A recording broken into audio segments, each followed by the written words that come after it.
Alright, so it's 1:45 in the morning right now, and you could almost see how, you could definitely see how red my eyes are.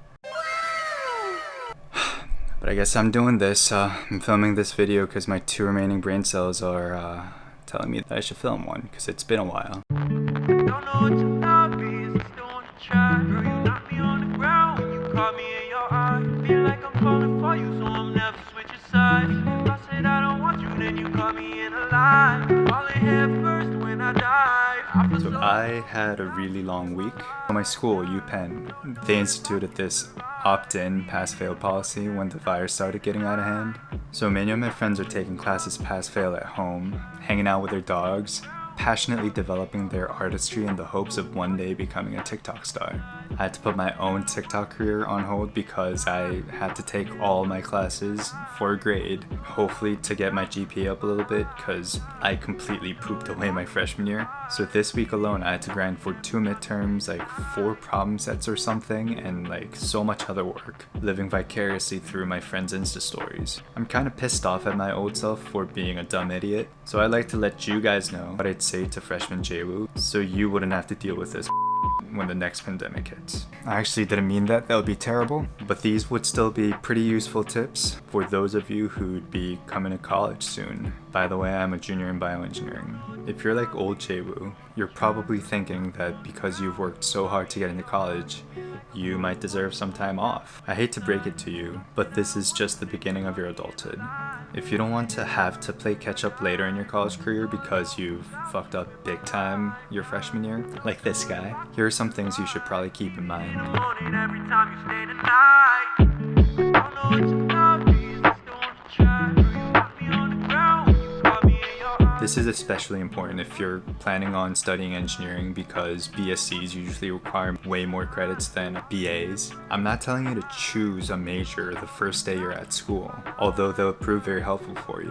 What I'm telling you to do is to try to figure out what your strengths and weaknesses are and what you think you'd enjoy studying. You could always try things out before actually deciding what you want to study, but declaring your major earlier on would just make your life so much easier. You just have to trust me on this. Personally, I've procrastinated for years on the thinking part, and as a result, I was stuck in chemical engineering for 3 full semesters before finally making the switch to bioengineering. But how do I even know what I want to study if I haven't even started college yet, you might ask? This next tip should help you decide what you want to study. Feel like I'm falling for you, so I'm never switching sides. If I said I don't want you, then you caught me in a lie. Falling head first. Think about where you'd want to be in 20 years. Think about what job would be the first step in achieving this goal, and think about what major would give you the best chances of getting that job. I'm not saying that deciding what you want to do earlier on is going to make your life better. I'm just saying that doing so will just save you so much time in the long run. Think about it as investing a little bit of your time so that you can earn back a lot more time later on. Falling head first when I die. I feel so alone without you in my life.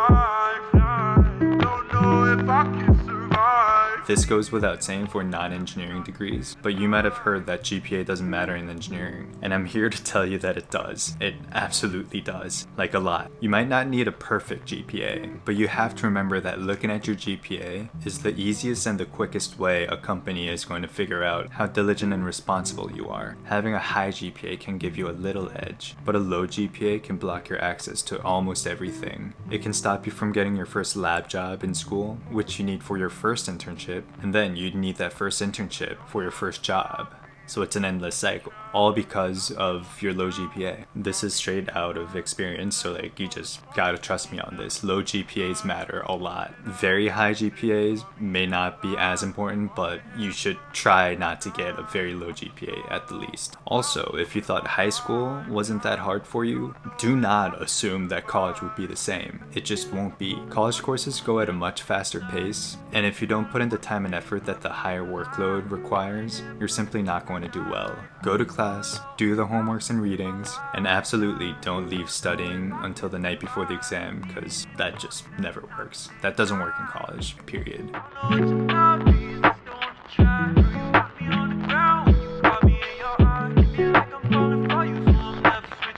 The first thing you need to do is to accept that you probably will no longer be the smartest one in the room, if you ever thought you were before. I definitely feel like I'm consistently one of the dumber people in the room. And when I first started college, I found it demoralizing to be around so many smart people. For some reason, I thought I'd never do better than them even if I tried. So I just kind of blamed the circumstances when I really should have been putting in more effort into school to make up for my inferior brain. So there's my little spiel about why you should be putting in your best effort. But what if you're not doing well despite putting in a respectable amount of work? I suggest that you find classmates to work with. It's been proven that teaching helps you retain what you learn better. Don't ask me for the sources. But anyway, it's a win-win situation. If you can't find someone willing to waste their breaths on your incompetence, look for resources at your school. Chances are you probably have multiple office hours for each class, TAs you could talk to, or peer tutoring centers. Take advantage of the resources you pay so much money for, and don't be ashamed to ask for help. Literally everybody asks for help at some point, and if you're like me,